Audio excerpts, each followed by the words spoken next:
Good evening, YouTube and LinkedIn. Welcome to another edition of OLM Live Discussion. I'm Angela Green, Executive Director of On Location Memphis, and I am very excited tonight. Tonight, I am talking to the cast of Fifth Step.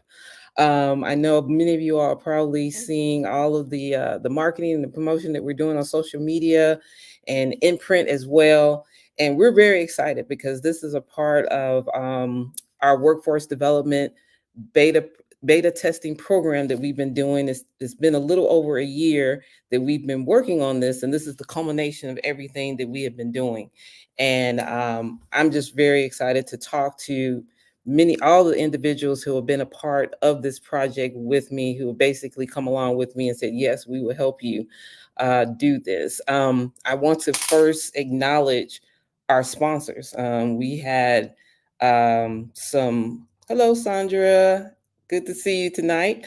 We had some sponsors who came on board early on and really worked with us, was willing to put up the money to it. And it's all started with a grant that we received from Frontline Solutions, funded by the Bill and Melinda Gates Foundation. And so we can't thank them enough because they gave us the funds to really beta test this program, the workshops that we did in conjunction with the Film Commission, as well as the majority of the funds used to produce this film. We also had several other community businesses to come along as well. Of course, Power Media Solutions. We also had the Tennessee Entertainment Commission. We had uh, I think it's Immaculate Facility Services that worked with us, and then a couple of our local catering businesses, the Spice Lady 901, a Square Meal Cafe, and Meals for You Catering. So they all pulled their resources, funds, and things, and helped us pull this off as well. But tonight, not only am I introducing you to the many cast members, but I also want to give you an opportunity to hear from them. Just learn a little bit about them. I call them our Memphis stars. You know, all of them are doing wonderful things here locally in the city as well as outside of the city, and I wanted to basically put a spotlight on them. And but before we go into that, I'm going to allow you to hear from one of our sponsors, and then we'll move into our first set of interviews.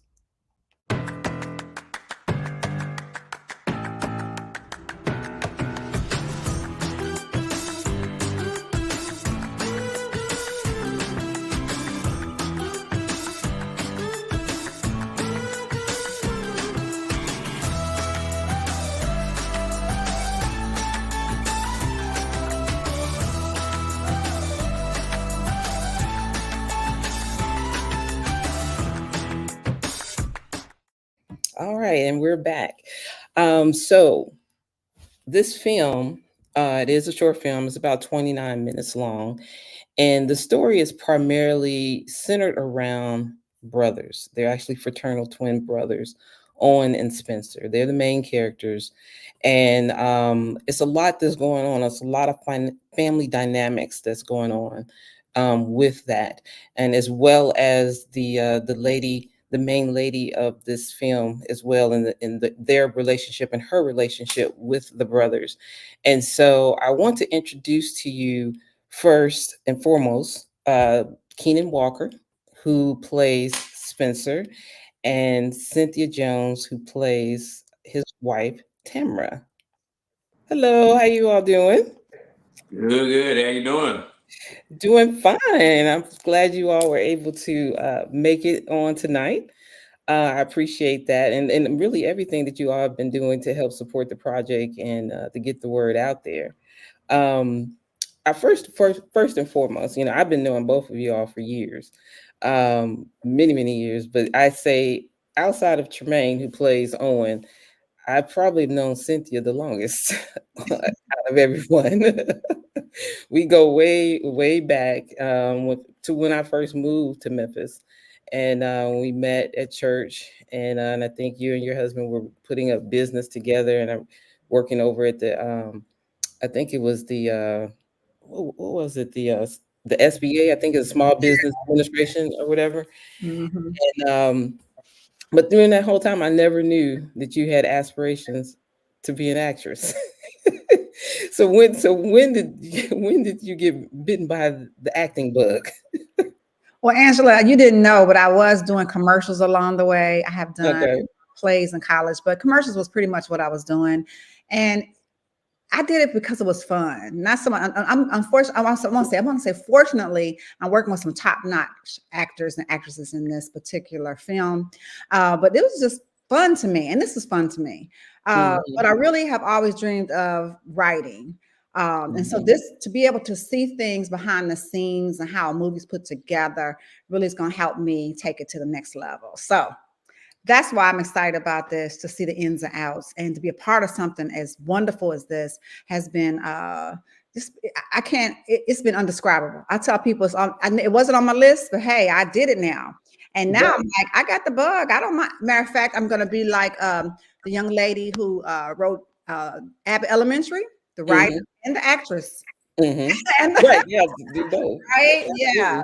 So Absolutely. And so Keenan, last night we did our board screening of the film. And you may not be aware that Myra Moses is one of our governing board members. And so as she was writing it, she's watching it afterwards, she said, both of my two babies was in this film, because she's known Tremaine since we all were at World Overcomers together. But then she said that she worked with you when you were 16. Yeah. Is that correct? So now, what was that program? Well, with Myra, Myra used to be a choir member in my uncle's choir. Orlando Draper was my uncle, and his choir was called the Associates. That's so right. Orlando Draper and the Associates. So I've known Myra since she was a choir member in the Associates. That's when I was a little boy, Right. 5, 6, 7, and I've known her since then. But then when I graduated high school and moved back to Memphis, well, I went to college in Senatobia, Mississippi. I went to Northwest. But when I came back, I started doing plays. You know what I mean? And Myra had a theater ministry called By Faith Theater Ministries. Oh yeah, I do remember that. And I started doing plays with her when I moved back to Memphis right around 1998, 99. So I was 18, 19 when I started doing plays. Okay, but you had already started doing some acting before then, when you were in Atlanta, before you moved back to Memphis? Yeah, I started acting when I was 13. My mom, she put me in a theater camp at the Alliance Theater Company. One summer, I had trouble. Right.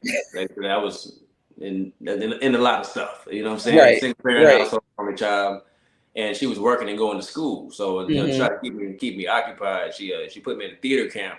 One summer at the Alliance Theater Company, and then once I got on stage and started doing improv exercises, that was natural to me. That was the kind of stuff I was getting in trouble in class for doing anyway. You know what I mean? Right, so right. I started getting applause for doing it. It was like, oh, this is okay. Right, Okay, I can do this, and that started me on my acting journey.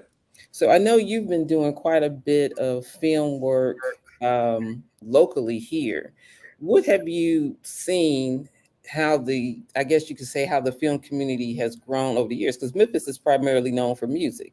Right. But now you are seeing more people who are doing the film. So what has been the progression that you've noticed since you've been here? It's been drastic. I mean, it's been drastic, especially since as technology has advanced over the years. I mean, I did my first film in 2005. 2005. That was the 100 Lives? That was a movie called Tricks with Tricks, De'Ara Lewis. Okay. There was a guy, the man named Rod Pitts, who was the cinematographer. Rest in peace. And he referred me for my second film, which was 100 Lives, which Darius wrote and directed. Right. But back then we were really shooting on cameras. We were really shooting on cameras, and you had to know how to edit. There was not any editing software or programs where you could just upload footage and it does like a self-edit for you or something like that. You had to know how to use Final Cut. You had to know how to from film. And so it was the real.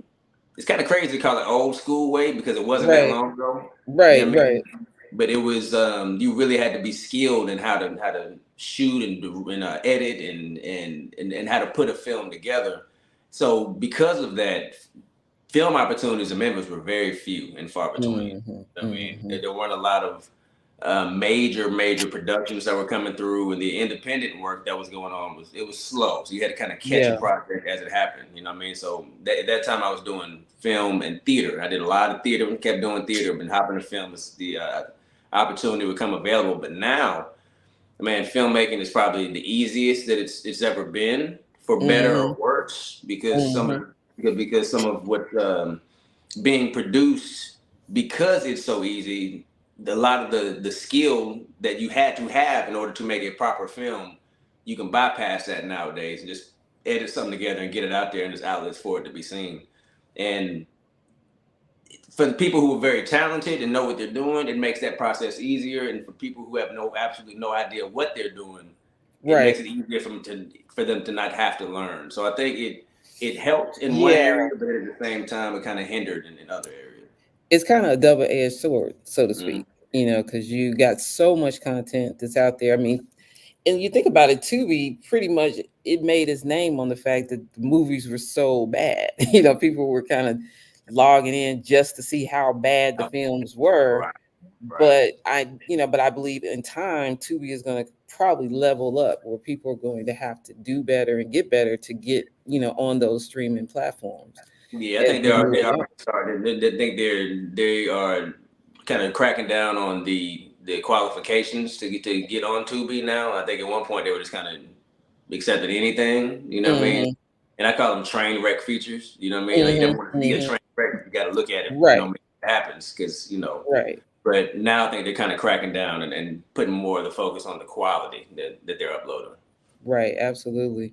So this particular project, and some people have told me, because I've seen some of the stuff that's been done, which the age group has been more of your late 20s, early 30s.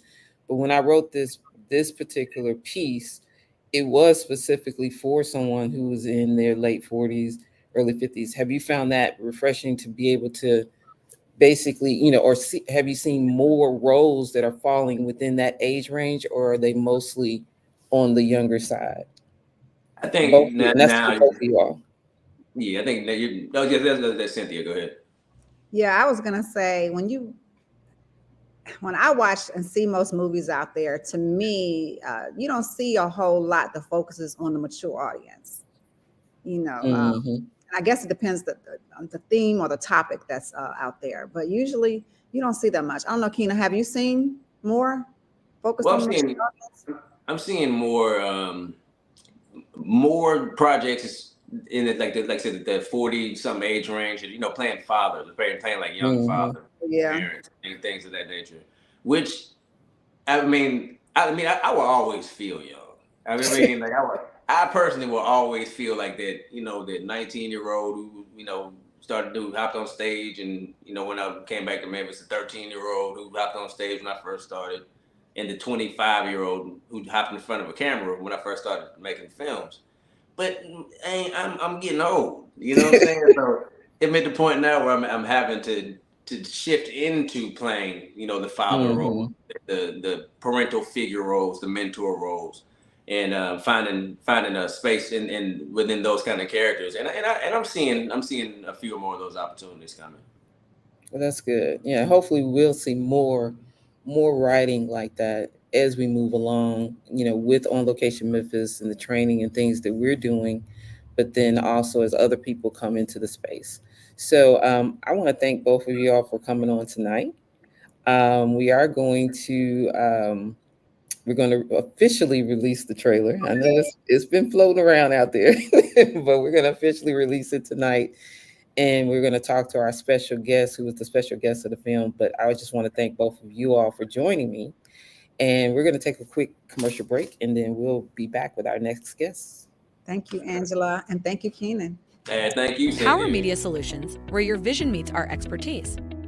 Whether you're a small business looking to make a big impact or an established brand aiming to stay ahead, we've got the strategies to propel you forward. Visit our website at powermediasolutions.com or call us at 901-208-1176. That's 901-208-1176. Power Media Solutions. If you want it told, we are the ones to tell it.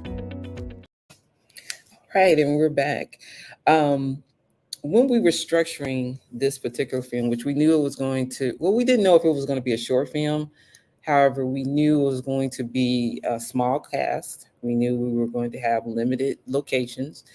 And when I started writing the script, I said, I'm just going to write the story and I'm going to let the story decide whether it's going to be a feature-length film or it's going to be a short film. And it actually just kind of ended up being somewhere in the middle. At 39 minutes, you're not quite a feature, but you're definitely longer than a normal short. And it's just something that's unique that it turned out to be. So with our main characters, which were Cynthia being Tamara, Keenan playing Spencer, Jermaine playing Owen, those are the main characters. But we also had a few supporting characters. And so tonight we do have one of our supporting characters with us. We have Mr. Kenneth Farmer, who played Marcus. Hey, Kenneth, how you doing? Oh, doing well this evening. Well, I appreciate you joining me tonight, just to just have a little conversation. You were actually one of the new people that I met for the first time while working on this. We actually cast you out the blue. How did you hear about the casting call to begin with? Oh, let me see. How did I hear about this? I think it was on Facebook, maybe. Okay. It's Okay. And it's amazing because I was actually out of town. Mm-hmm. I was in Kansas City, and the audition. I was out of town the same day we were supposed to audition. I mean, I knew I was not going to be back Mm-hmm. for the audition. I said, "Oh man, I really wanted to do it." Mm-hmm. Well, I actually y'all were gracious enough to let me to submit a I think you did a video, right? video. Uh-huh. We ran downstairs in a hotel and went to one of the conference rooms. I got my wife Cynthia to film and do the reading for me, and then submitted it. And so I was fortunate enough to be cast. Absolutely. Kathy Lofton, who was our casting director, she was very instrumental in helping us to identify individuals for the different characters that we had not. I had a few people in mind for certain characters, off the bat, and it was a tight window that we had in order to cast people. So in locating, other individuals, she did a lot. She was very helpful in doing that, and she definitely looked up on you because you actually played that part better than I could have ever imagined. You brought a lot out of that character. When you were auditioning, was it specifically for Marcus that you were auditioning, or were you just kind of open? It was for Marcus. Okay. Yes. So I mean, the description was very good. Mm-hmm.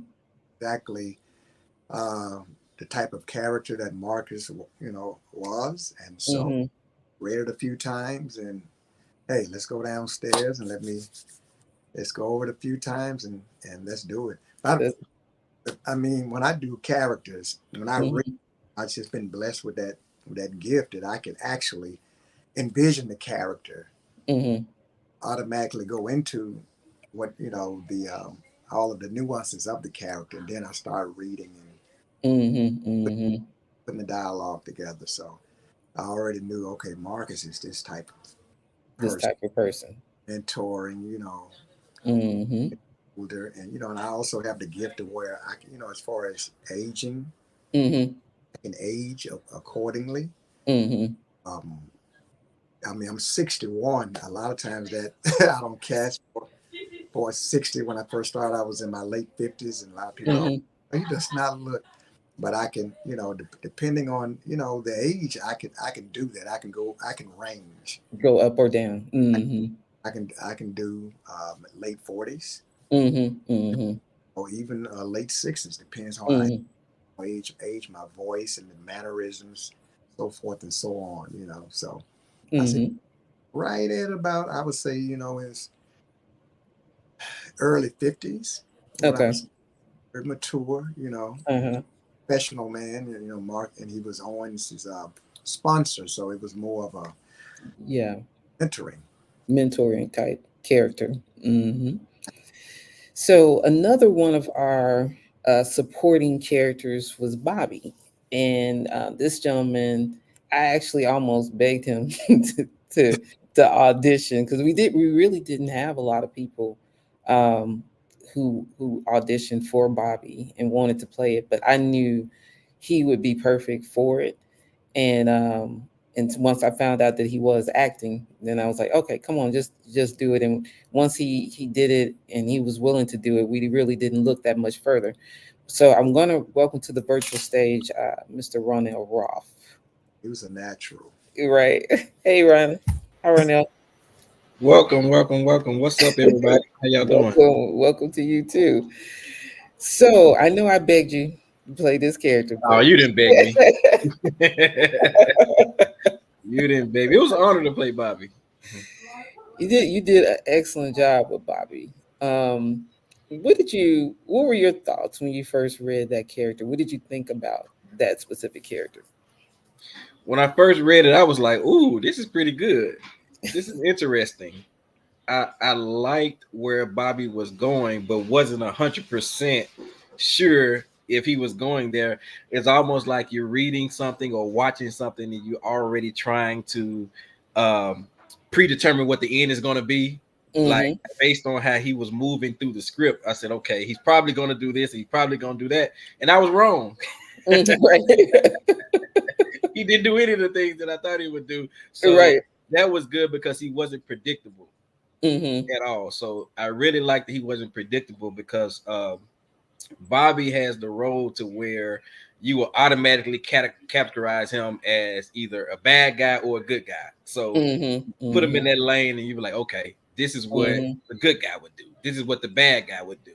And then when you put him in a bottle, shake him up and spill it out, that's Bobby. You don't know what Bobby's going to do. He's so unpredictable. Right. That's absolutely true. And it didn't help that we were rewriting the script within days of shooting.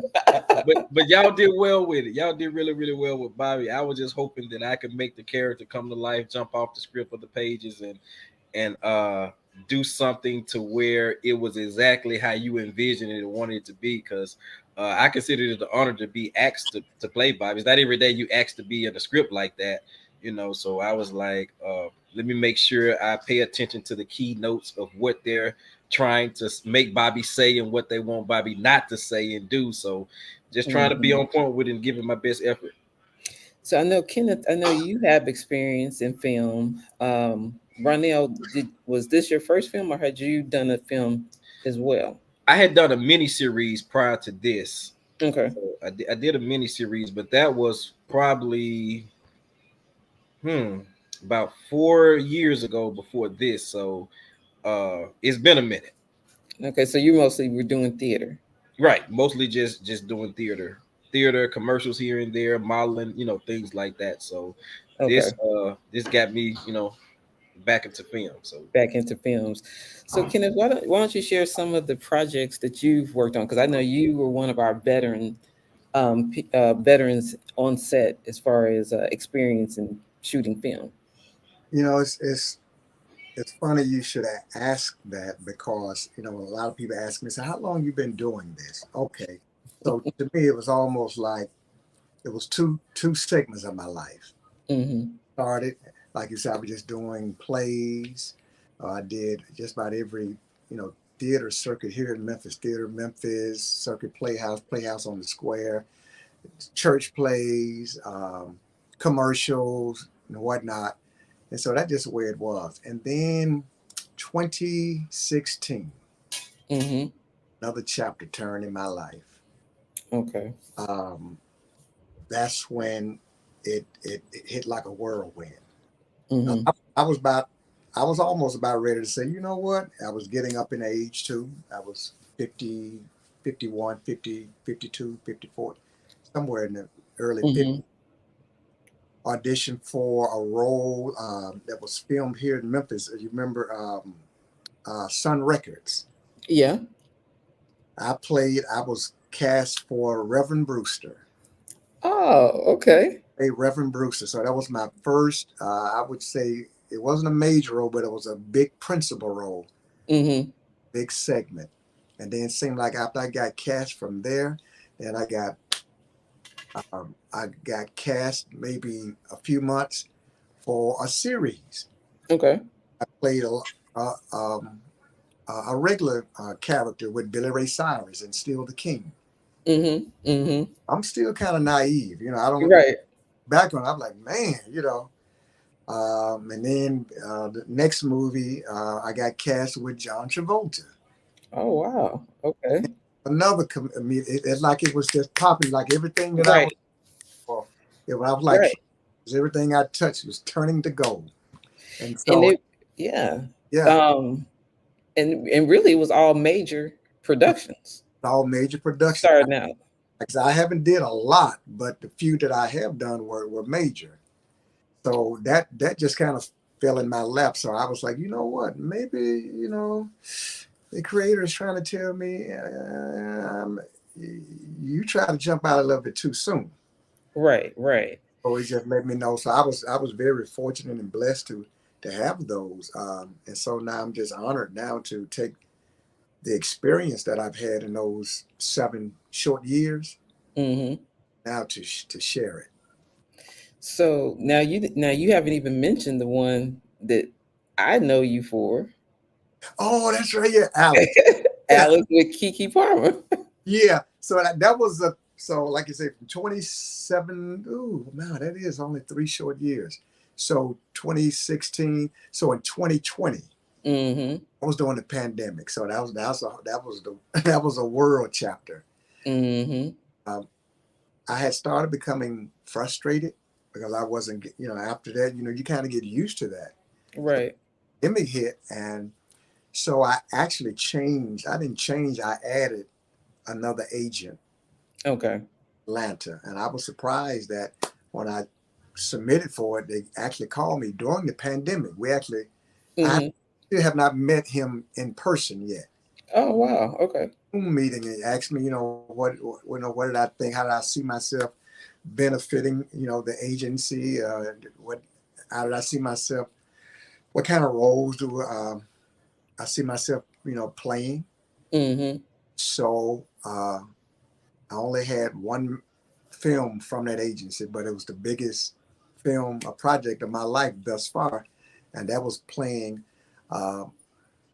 what they call supporting lead to Keke Palmer and Common and Alice. Mm-hmm. So that was major. That was major. Well, Margaret, she's definitely singing your praises. Kenneth is a phenomenal actor and love his work. Can't wait to see him in this at the premiere April 14th at the Powerhouse. So they're Yeah. singing your praises right about now. Great actor, Kenneth. Great actor. And you too, Ronell. Go Ronell. Ronell's cool too. So they're not forgetting you as well. He's a natural. I love him. I learned a lot from Kenneth. I learned a lot from him. Absolutely. Well, I appreciate both of you all being, adding your talent to this project. And I'm looking forward to everyone else. I've seen it over and over again, but I'm looking forward to everyone else seeing what you all have done in this project. So we're going to take a quick break. And when we come back, we'll be talking to our next set of actors.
All right, that is the Memphis Music Bank. That's one of the programs of On Location Memphis. And actually, two of our composers from the Memphis Music Bank actually composed the music for this film. That's Raed, as well as Forte. And many of you all will get to meet them if you definitely come to the screening and see them, actually hear them in action. So in this film project, we had our main characters and we had our supporting characters. But actually, there was a pivotal flashback scene that was required and needed for the film, and we actually cast three wonderful actors to bring that flashback scene to life, and it was very interesting because there was no dialogue. We just basically gave them, just told them what is supposed to take place in this scene, and like I said, it's very pivotal. And I just thought it just appropriate so that you can meet the actors that actually brought this scene to life. The first person I want to introduce and bring to the virtual stage is Miss Jordan Daniels. She was one of our veteran actresses on the set, and she definitely brought her A game to this. So I want to welcome Miss Jordan. How you doing? I'm doing well. How are you? I'm doing well. I'm so glad that you are with me, and I know that your voice is a little hoarse, but that's okay. I'm not. You're gonna have some help. Um, I'm gonna bring Jeremy to the stage. He's actually at work, but he said he's gonna just jump in when he can. So when I see that he has his face in the camera, because I think he's talking to a customer, I'm gonna bring him in. But Jordan, how did you hear about the auditions for this project? Okay. How did I hear about the auditions for the project? Was Facebook. I do follow Okay. the Memphis film community Mm-hmm. Facebook page. Mm-hmm. And I was doing my daily checks at the time. I was new to the page. Well, kind of fairly new still. And I did my checks and I saw that you all on location was doing a casting call. And then in the tagged section was Kathy Lofton. And by that time I've never heard of her. So I was like, let me give it a try. They were looking for, the specifics. And I was like, I think I can do this. Why not? Let me test my luck. So I submitted and then I got an email and it just went from there as far as like videotaping and, Mm-hmm. like I said, no dialogue. It was just basically like the basic questions, like tell us about yourself. So that's how I heard Oh, about it. okay. I'm gonna bring. Oh, he Okay. just walked. I was gonna bring him on so that he could help you out a little bit, but he's talking Okay. to some more clients. So this character, because you play Mother, that's what they refer to you as Mother Yes. in this film. Was that the character that you was initially trying out for, or did you try out for Tamara, or what were Oh you no, thinking? it was specifically for Mother. They were Okay. looking for somebody, who could work alongside and work a family part. So I know you are one of the veterans. So tell us a little bit about your background in the film community here in Memphis. A little bit of my background. Well, I started acting at 11 with my first commercial for my aunt. She, Mm-hmm. at the time, she was the owner of a tax company. And so my dad, he was like, hey, you're doing this commercial, gather you and your cheer friends, come and do the commercial. So when I saw the setup, I'm like, this is fun. I can get used to this. Right, right. Yeah, but then I took a break from acting and then I picked it up in high school, my senior year in high school, and I took Mm-hmm. it, serious route. So from then on, went through college with it and came back home to Memphis, and now I've just been doing my film and theater thing. They're supporting you as well. Jordan is great. She supports and encourages others. She gives so much of herself on the set and in life. That's from So our producer, good. Miss Margaret. So I'm gonna bring Jeremy to the virtual stage. He played Richard, and he was also a part of that flashback scene with you. Hi, Jeremy. How you doing? Hey, how you doing? I'm doing fine. I know you're at work, so we're not gonna hold you too long, but I appreciate you taking some time. Now, was this your first project, or have you been doing some acting before, Jeremy? I had been doing a little acting before this one, but for this project was actually my first audition. I've never gone to Okay. audition before, but Mm-hmm.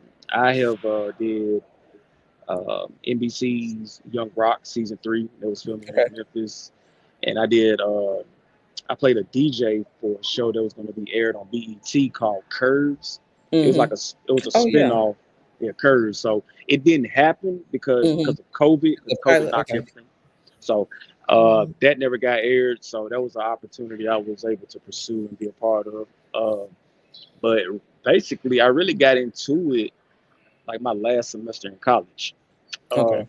I took video editing 1 and 2, and for our final projects for the semester before I graduated, we had to create dialogues and scenes and act Mm-hmm. out, and we had Mm-hmm. to film it and edit it. So like it's kind of fun, like So I've always wanted to get into acting, but I never took action. But Mm-hmm. I just been running with it ever since then. So it's a little slow in Memphis for me, my opinion, because uh, it's a lot of people in Memphis that create opportunities to come up with Mm-hmm. short films and etc. But see, like now I've done networking and talking to people, and I've been a part of a lot of things. So I've been doing a whole lot of networking with people, just to get me through the door and keep the ball rolling. Mm-hmm. Mm-hmm. I got you. I got you. So now I know you all too just recently did a commercial. Am I correct? Yes. Yes, we did. Okay. Now, what was both of you all was in that one? Who was that commercial for? Well, it's a dating app called Mm-hmm. BLK, and Okay. they wanted us to give our testimonies of dating within the Black race. Like, Mm-hmm. what is your definition of Black love? This is how we date. This is how we are. And that's basically what the commercial is about. Yeah, that's a good. So you can see it on I think on Instagram, correct? Yes, Yes, and Instagram. Hulu. As a matter of fact, one of my coworkers, I come to work one day, and now he texted me like 2 days before and said, "Man, I just saw you on Hulu." I was like, "What are you talking about?" And he saw the commercial. Uh. I didn't know it was out. I had no idea.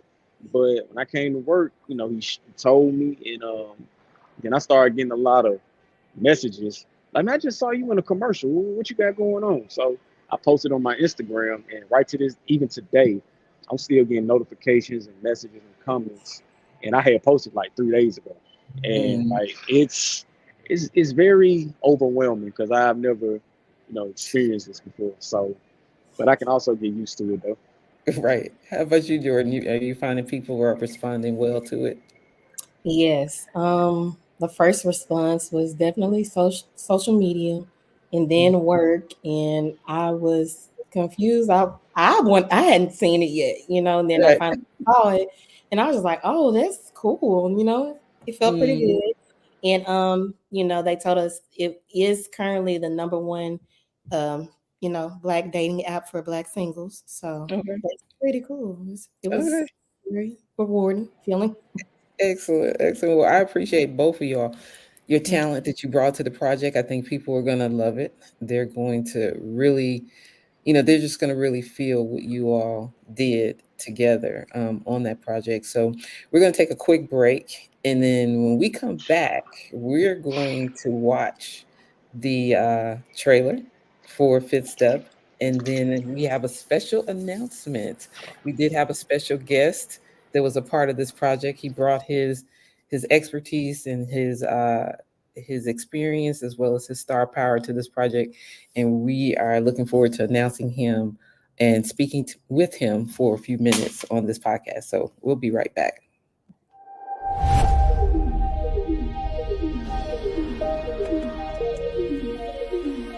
We don't make the art. We make it more accessible, more sustainable, more abundant, more equitable, more attainable, and more dramatic. We don't make the art, but with your help, we make it possible.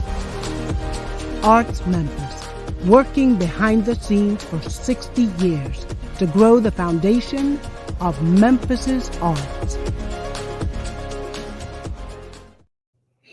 All right, and we are back. Now, I know we are all waiting for the trailer, but before we get to that, we actually are running a short market survey, And we hope that you all will oblige and participate in this survey. We're just trying to gather some information from the community so that we can create better content surrounding this particular project.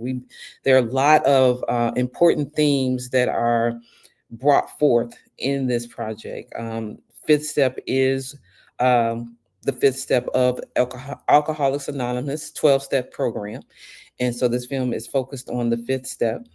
But it also brings up themes of recovery, addiction, mental health, things of that nature. And so we want to create content surrounding this film that will be beneficial for the community. And so we're going to ask if you could please take the time to take our survey. You can take out your phone, screenshot that QR code. It will take you directly to the survey.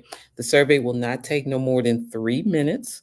If you can do it now, I think one of our moderators is going to put the link in the chat as well. But if you can take some time, go ahead and take that survey for us. We would greatly appreciate that. This information will help us to do that much more, so this project can be that much more beneficial to the community here in Memphis, but also outside of Memphis as well. So now we are about to get to the highlight of the evening. This is the official release of the Fifth Step movie trailer. So, and once we watch this trailer, we will have our special guest on screen to talk to us. Here you go.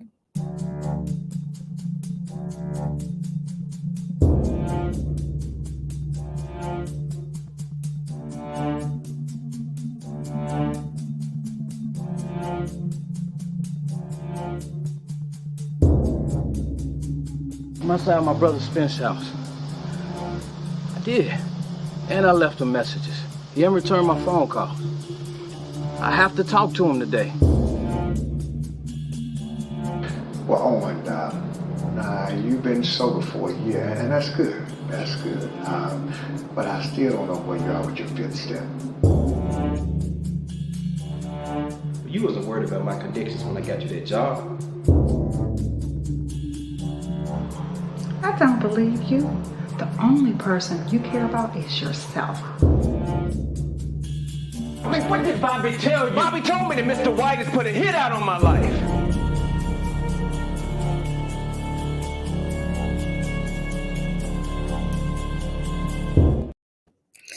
And welcome to the virtual stage, Mr. Larry Dodson. How you doing? Let me see. Are you on mute? Because I cannot hear you. I don't know why I can't hear you.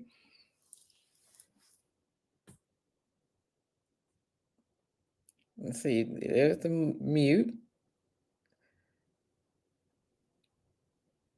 Let me see. For some reason, it has you on mute. So let's take you off mute.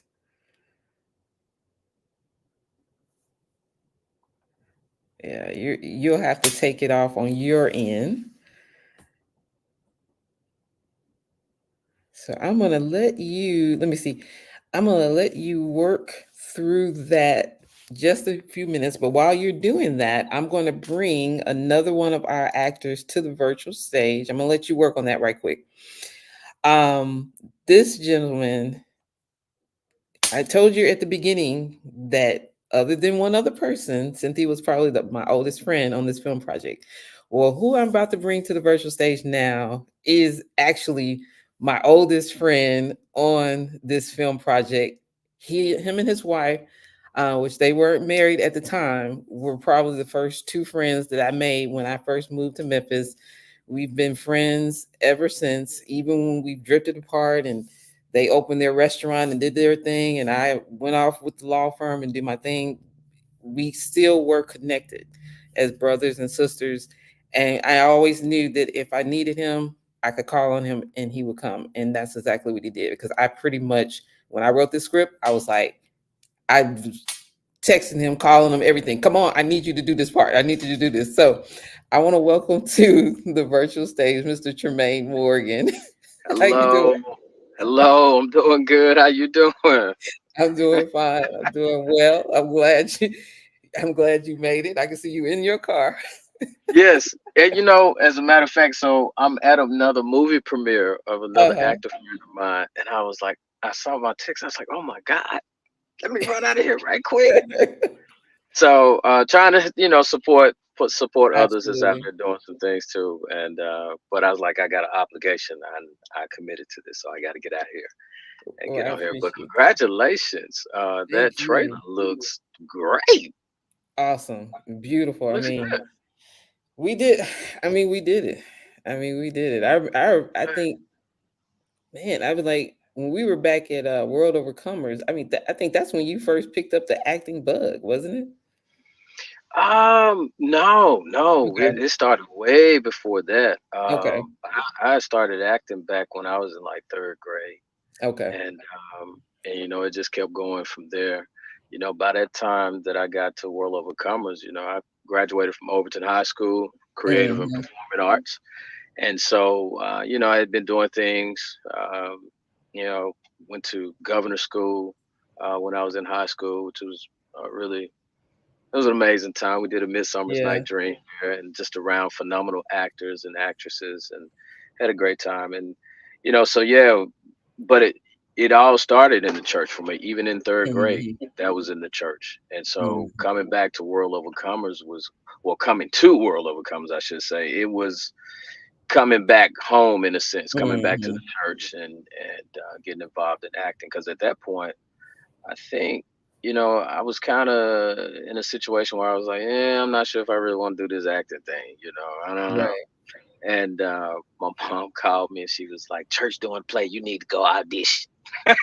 so, so Yeah. I went audition and I wasn't even a member at the time. Uh, And and the role I had, I think I wore a mask or something like that. So nobody knew who I was. And mhm. when we did that, but yeah, that's kind of how I started getting back into it as well, World Overcomers. So, and Yeah. since then, you know, I say about maybe 5 years ago, Mary Washington, started working Mhm. with her. Met her, of course, at World Overcomers, and Yeah. she branched out and started doing local theater. And she gave me an opportunity, and kind of just been rolling ever since Mm. from that. Yeah. Cool. So, what were your thoughts when you first read the script for Fifth Step? And I know initially, which everybody should know, initially the character Spencer and Owen were written as twins, identical twins. And I know I was Yeah. trying to talk you into just playing both parts. But what were your thoughts? Honestly, I was blown away, and because if you remember, I read the original Mm-hmm. uh, version of it, and some things happened. I think you came back and did a complete rewrite of it, and I was Yeah. like, wow! It was just, it had that same core heart moment of with the fifth step and that subject, but just how you wrapped it around just these other characters and Mm-hmm. meshed them together, and it was beautiful. I loved it from the moment I started reading. I was like, I this know is I it. was stretching you a little bit. I was stretching. Well, I am so glad, and I said this in one of the last interviews because I remember you was like, "Yeah, this is twin brothers, and I want you to play both parts." And I was like, "Yes," and in my mind, I was like, "Oh my God, how am I pull this off?" Uh, I was so glad. I was so glad Kanan came in into the project. We had been talking about working with each other.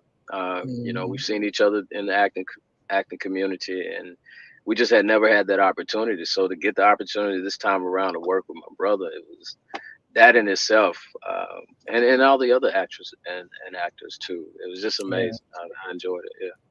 Yeah, well, I appreciate you. I've appreciated your friendship and support over the years, but I appreciate the talent that you brought to this project, and Oh, um, thank you. and Thank I you. just I know I see what all you're doing in the theater, but I just see even greater things moving forward. So I I appreciate appreciate that. it. So And same to you. Same to you. I mean, I am so extremely proud of you. I really am. You just don't know. And we go way back when you did that music video. right. You came in and took that thing and made it. You just took it to another level, another notch. Exactly what you've done with this project, and I'm extremely proud of just your professionalism. I mean, professional from start to finish, and it's been extremely amazing. It's been a pleasure to work with you on this end too. Awesome, thank you. Well, I'm gonna let you go so you can get back to the other premiere. All right, and we'll be seeing you around. All right, looking forward Take to care it. now. All right. All right, so hopefully Larry is ready to talk to us. Are you ready? Did you get it straightened out? Oh my goodness. No, oh my goodness. Okay. I'm gonna schedule a time to bring Larry back because I want him to share with you all. I just hate that we don't have the sound together here for him, but we'll come back. We'll set something up so you can come back because I just want to talk to you, but we'll reschedule that. Love you. All right, well, that is our discussion for tonight, OLM Live discussion. I hope you all have enjoyed everything this evening. Let me see what you all are saying. Well, hey, Larry D. That's from Power Media Solutions. Hey, Larry D. from Sassy. Enjoyed listening to the cast. Tremaine, you are awesome. Cannot wait to see you at the premiere of Malcolm Powerhouse Memphis on April 14th. You look great in the trailer. Of course, Power Media. Hello, Tremaine. Larry Dodson, you're a shining star in our film. Absolutely. He absolutely was. Thanks, Margaret. I want to thank you all for joining me tonight for our OLM Live discussion. And as they said, we have set the date. The red carpet screening is going to be April 14th, 5:00 p.m. red carpet, and then the film screening immediately afterwards, followed by a Q&A. Tickets for that will be going on sale probably around the 1st of March. So stay connected to us and everything that we do. But until then, I will wish you all a good night.